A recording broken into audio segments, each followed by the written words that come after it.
Hello and welcome to Todd Rolls Dice, where we're going to take a look at the Blades of Khorne previews that are available on WarCom. Now, I will link both of these articles in the description below. Very much like we did with the Kharadron Overlords yesterday, we're going to take a look at these two articles that are hopefully going to give us an idea of what's coming with Battletome Blades of Khorne. This first article looks like it gives us an idea at their army rule and any changes that may have been made, and then I think we have one on the new character model and hopefully some extra stuff. I don't know, the Kharadron one was very slim on details.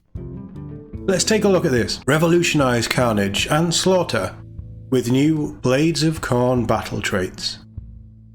With the mortal realms consumed by eternal war, the followers of Khorne are always having a good time. They say that you never have to work a day in your life if you love your job, and the Blades of Khorne have got it all figured out. Whatever their outlook on life, these lacerating lunatics have a new Battletome on the way. This new book contains a revamp of their signature army ability, giving you the power to bring even more carnage to the battlefield. They don't have many units, do they? They can ally in demons though, that's cool. Blood tithe points are still the common currency of murder, and as Khorne cares not where the blood flows, you can still earn points for every unit destroyed. However, instead of spending points to use abilities, you use them once per battle round at the start of any turn to permanently unlock abilities from a new branching tree. So you start with Murder Lust, then you can move into Divine Scorn or Punish the Pacifist, then up to Murder the Mystic, Glorious Combat or Naught, and Revel in Battle, and then finally Slaughter Triumphant, or Cleave Wide, the Grin of Khorne. I think this is going to be very much like the Adeneth Deepkin, and they had a branching army rule where if you followed the same track you get some nice powerful buffs. If you don't, you can jump between the two, so maybe you might be able to reset this, but it very much looks like you're going to have to go down one path and then you're only selecting certain options. So it's going to be interesting how this plays out. Your basic ability is Murder Lust, which is unlocked for free. How generous of the big red guy. After a charge roll, you get to chuck another dice and choose whether to replace one of your initial dice with it. Your warriors suffering D3 mortal damage in the process as they tear muscle and tendon to throw themselves into battle. Okay, interesting. I quite like it. Once you've lopped off a few heads, or have been on the receiving end of a pasting, you can spend points to unlock a new ability. Divine Scorn is an obvious choice. The withering glare of Khorne sapping a wizard's power levels until they regain their courage at the start of the next turn, while Punish the Pacifist harms units that shy away from combat, including your own if you're unlucky. So Murder Lust in full is a once per turn army reaction after you've declared a charge ability. You do not need to unlock this ability to use it, it is already unlocked, and the effect: roll a dice, you can replace one of the dice in the charge roll with this value. If you do so, inflict D3 mortal damage on a unit that used the charge ability after that ability is resolved. Keywords Blood Tithe. I quite like that because if you don't make your charge, you get a little bit of an extra go. It might hurt a little, but like they say, Khorne cares not where the blood flows. And then one of the options on level 1 is Divine Scorn. And it's a once per turn start of any turn ability. Declare pick up to 3 enemy wizards or priests within 6 inches of a friendly Blades of Khorne unit to be the targets. Effect: roll a dice for each target. On a 3-up, subtract 1 from the target's power level to a minimum of 0 until the start of the next turn. That's quite a nice way of getting around wizards and priests, isn't it? No, you just can't cast a spell, and it's 3 as well, so the idea of Blades of Khorne is you want to be up in the faces, charging all the time, and in close range to do all these abilities, I would guess. 3 enemy wizards or priests within 6 inches is probably doable from turn 2, which is when this should unlock. But that sounds quite good, just -1 to the power level. Obviously it's on a 3-up, so it's not going to be all the time. That's quite a nice way of shutting down magics. Then you can either dip into Glorious Combat or Not to subtract 1 from the hit rolls of shooting attacks that target your units, or specialise further in the time-honoured art of wizard-hating with Murder the Mystic. This ability lets you make banishment rolls against up to 4 manifestations, dealing mortal damage to any craven souls hiding behind their conjurations. Revel in Battle, on the other hand, is locked behind Punish the Pacifist, and nullifies the effect of weapon abilities on units that charge yours. Only good honest fighting here, please.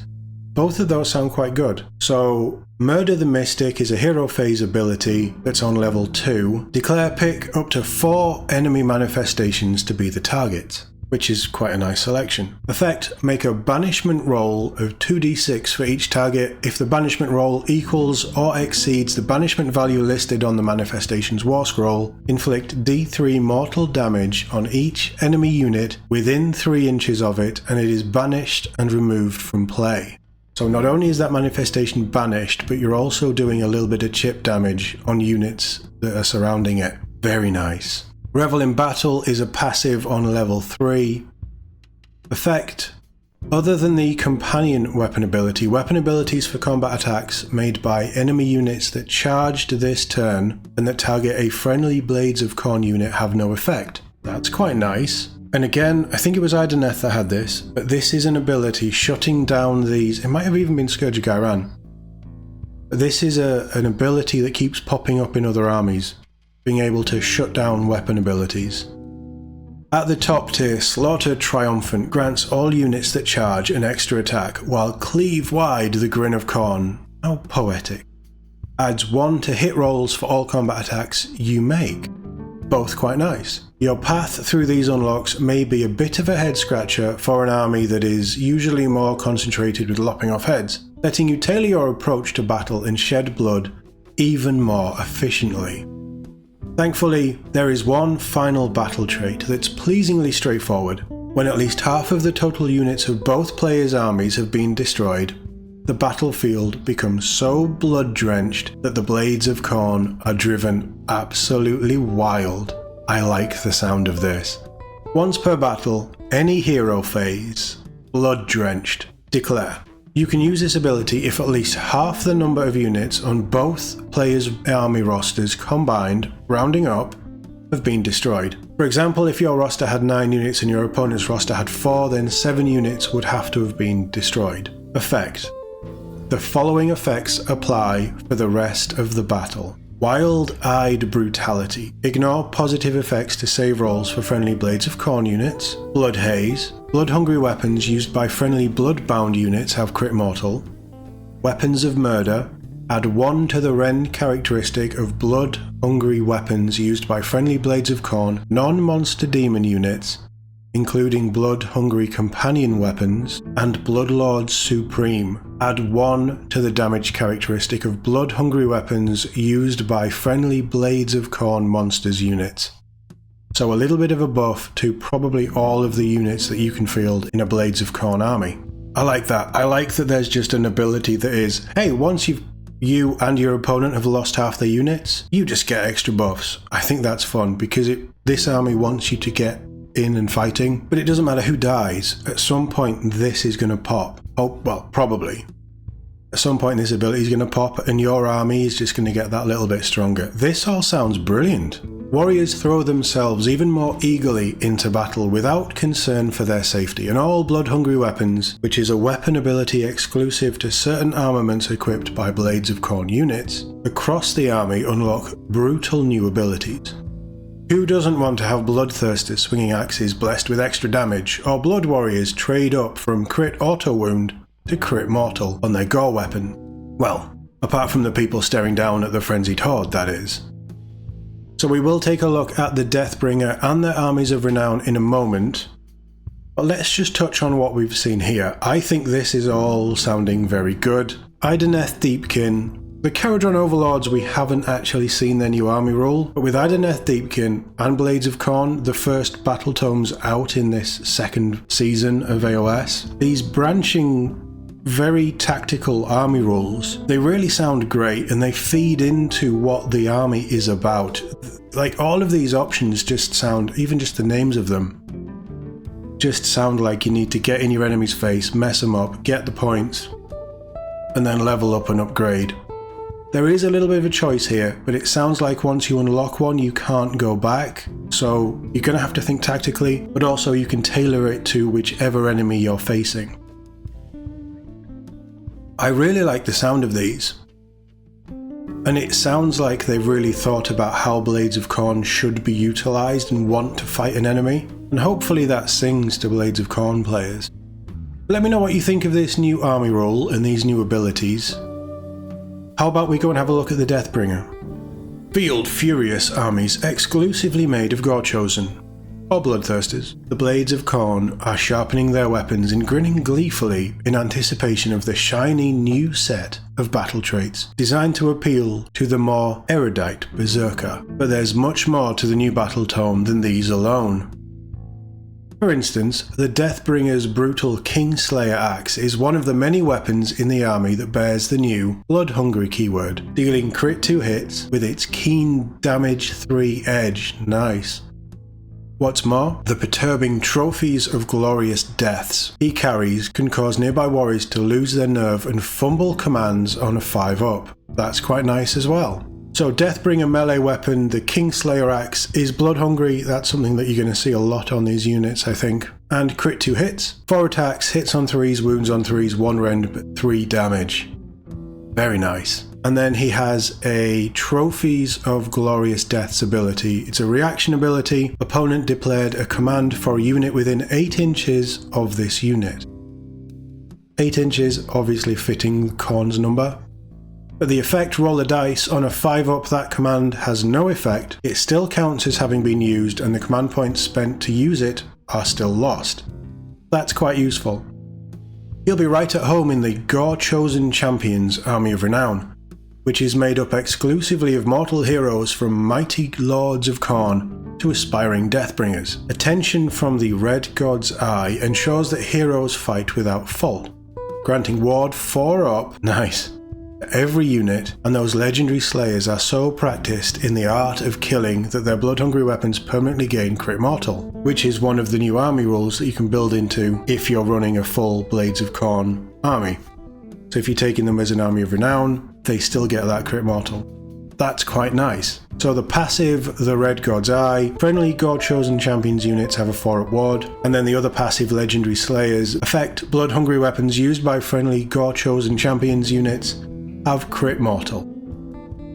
A single heroic trait adds a frankly obscene 20 to a hero's control score while in combat. That's a lot, letting you take the fight to objectives without worry. While 3 artifacts provide extra damage, a chance at strike first, and protection from shooting attacks. And a deployment ability ensures you'll be carrying 2 at all times. This sounds very good. For a very melee focused unit, I like the sound of this. To the point where I might even be tempted to take some along. With Slaughter Priests and Realm Gore Ritualists on the menu, the Gore-Chosen Champions can also summon the Wraith Axe and access an exclusive prayer law. Skin of Brass improves the defense of a unit, reducing rend on incoming attacks, while the empowered version pops twice. Cowed and Broken, on the other hand, invokes Khorne's seething hatred and turns it into a chance to deal a smattering of mortal damage, and Eruption of Apoplexy violently explodes an enemy into a shower of superheated gore that sears anyone foolishly standing nearby. That sounds amazing. Do we get that one? Aww. Eruption of Apoplexy is the perfect power. Brain go pop. So 2 of the abilities, Skin of Brass, this is an unlimited prayer. Again, hero phase, it goes off on a 4. Declare, pick a friendly Gore-Chosen Champions Priest. Chant this prayer, pick a visible friendly unit wholly within 12 inches of them to be the target, and make a chanting roll of d6. Effect until the start of your next turn, subtract 1 from the rend characteristic of weapons used for attacks that target that friendly unit. If the chanting roll was 8+, you can pick another eligible unit to be a second target. It's nice, -1 rend, potentially on 2 targets. And then we have Cowed and Broken, which is a single-use prayer. Again, goes off on a 4. Declare, pick a friendly Gore-Chosen Champions Priest. To chant this prayer, pick a visible enemy unit within 12 inches of them that is in combat with a friendly unit to be the target, then make a chanting roll of d6. Effect, roll 8 dice. If the chanting roll was 8+, add 1 to each roll. For each 4, inflict 1 mortal damage on the target. So if it's an 8+, then it's on 3s, do 1 mortal damage. That's quite a nice prayer as well. If, on the other hand, you've pledged to Khorne because you want to field nothing but bloodthirsters, the baleful lords are behemoths of carnage. The proud tradition of an army of just big guys reigns supreme here, with abilities that supercharge your already formidable monsters. With a bellow of hatred, a baleful lord can prevent enemies they are in combat with from using commands, which is extremely useful for stopping their prey from hiding behind all-out defense, while the Mage Eater's reaction grants them the ability to unbind spells, potentially punishing casters for even daring to raise their wards against the Servants of Khorne. Bellow of Hatred is a once per turn army any combat phase ability. Declare pick a friendly Baleful Lords unit that has not used a rampage ability this turn to be the target. Effect: for the rest of the turn, enemy units cannot use commands while they are in combat with the target, and the target cannot use rage abilities for the rest of the turn. It is a rage ability. And then Mage Eaters is a reaction when an opponent has declared a spell ability. It's used by a friendly Baleful Lords unit targeted by that spell ability. Effect: make a Magic Eater roll of d6. On a 3-up, that spell is unbound. If the spell was unbound and the Magic Eater roll was 5-up, inflict d3 mortal damage on the caster. They're both quite nice abilities. I actually quite like Mage Eaters. There are plenty of other tricks in this army that let you eke out as much juice as you can from your convocation of greater demons. If you end up missing Skarbrand's explosive damage output when you're playing your other Chaos armies, then you'll be pleased to know the Exiled One himself can hire himself out as a Regiment of Renown. Who could refuse such a winning smile? So as a Regiment of Renown you can take Skarbrand. Interesting, I would have liked to have known more about that. Full details of both Armies of Renown, rules for the Deathbringer, Regiments of Renown, and a Spearhead packed with Fleshhounds are all available in Battletome Blades of Khorne, which is available to pre-order on Saturday coming. These sound really good. Again, we're only, because there's 2 Battletomes going up, Caradhran Overlords and Blades of Khorne. We're only seemingly getting 2 articles for each army, so we're not getting the full preview that we used to. I don't like that. Honestly, if they're rushing these out, it feels like they're rushing these out, but if they're rushing these out, at least give the books the full treatment that the other books get. Just write extra articles. It shouldn't be that hard. It should be expected that we get to see these Regiments of Renown as well, because that's the pattern that they have laid for all of the other books that have come out individually. That said, and I've ranted about communication from WarCom and Games Workshop as a whole in a Horus Heresy video that will be dropping later today. Look, outside of the negatives, and obviously this isn't telling us everything, but this all sounds good. Being able to take an army of renown of bloodthirsters sounds like a lot of fun. These are some nice abilities. There's obviously more that they can do, but these are some pretty nice abilities. I do really like this Gore Chosen Champions. This preview, so the Caradhran Overlords preview didn't get me excited about them because I'm not a big lover of the Caradhran style and just generally how they are. Blades of Khorne look cool. I myself, as a Servant of Darkness, am aligned with Chaos, and Khorne is my favourite god. So being able to take a smattering of Blades of Khorne with the Dark Oath army just sounds really fun, and I may actually pick this Battletome up down the line. I think the Deathbringer is a really cool model, and being able to take him in an Army of Renown, I just think is a win. I think that this is great. I quite like, I mean, it sounds like you can take him. Yeah, he'll be right at home with the Gore Chosen Champions Army of Renown. Hopefully you will. But this actually makes me want to pick up the Battletome, that model, maybe another unit, and have a little bit of Blades of Khorne. Just sounds like fun. And then on the flip side, if you want to take Bloodthirsters, hey, here you go. Go have fun. Yeah, this is good. Very good preview. I don't think the Caradhran Overlords preview was bad. I just think it was lacking. There's more in this to get me excited personally. I still think it's lacking detail.